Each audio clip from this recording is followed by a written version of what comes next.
All right, so today we're going to be covering a couple of things on how we teach teams on the clean or snatch, okay? Clean snatch is the same thing. They're both pulls. They're both from the, usually from the thighs, depending on the hip mobility of the athletes.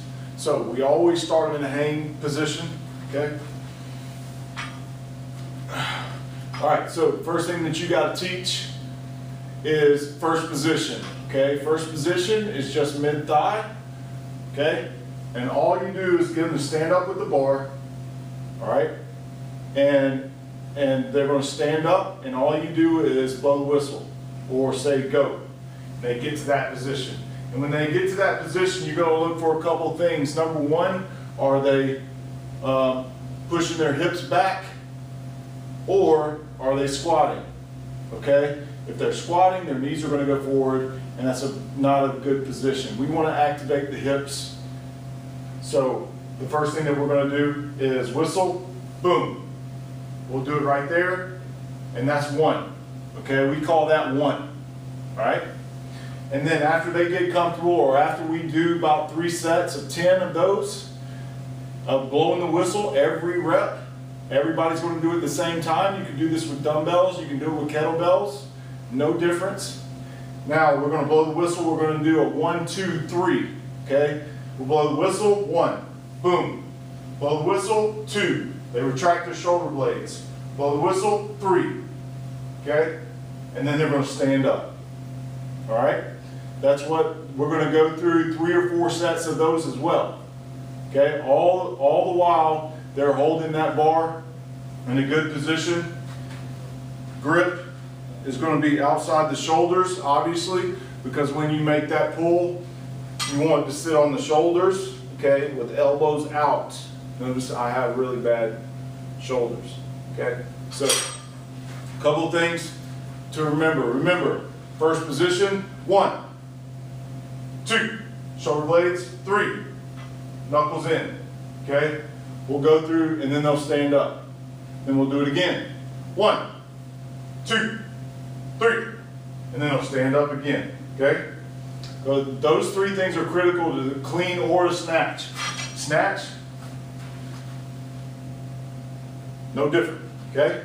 We'll do 1, 2, 3, and then they'll pull, okay? Then we'll get to a high pull. That's our next step of what we're teaching in the clean or the snatch, okay? So we'll teach a power shrug, all right? All we do is add speed to the 1, 2, 3. So we'll go 1, 2, 3, and then pull, okay? That's all we do, okay?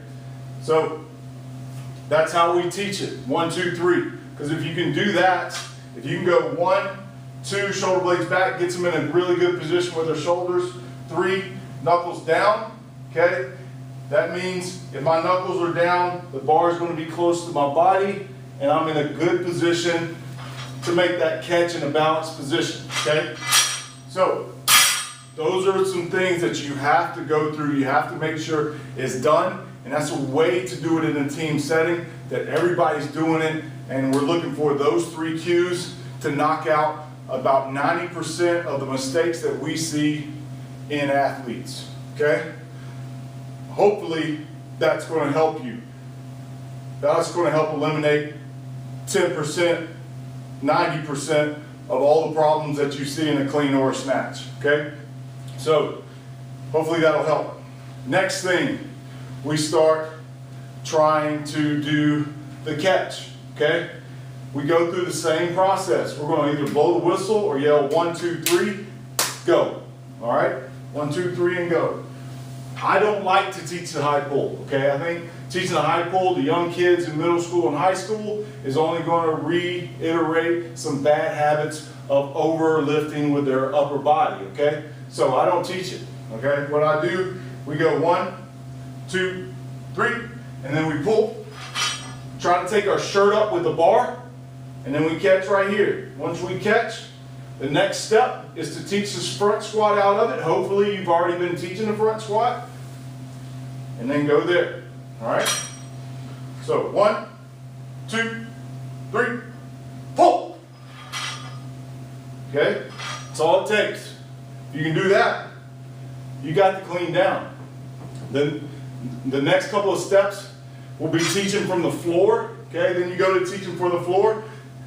A lot of people don't like to do this because it's not good for athletes that don't have the hip mobility, for young athletes especially, but I think it's important to actually try to get them down there and do just lift off. Even if you have to warm up with a complex of a lift off, that's important. Okay, so obviously some weight will be on the bar. Notice my hips aren't mobile enough to get all the way down here around my back, so I really have to force those elbows back. What they'll do is lift off, put down, lift off, put down, lift off, put down, lift off, put down. Okay, great for offensive linemen that are going to be in that stance already. If they don't know how to do that, then there's a problem that we have to address with hip mobility. So hopefully that 3-step process can help you into developing the clean the way you want it to develop. We're not here to make Olympic athletes, okay? And the clean and snatch, it's the same, okay? So hopefully this will help you in a team setting get better with your athletes and keep your athletes safe.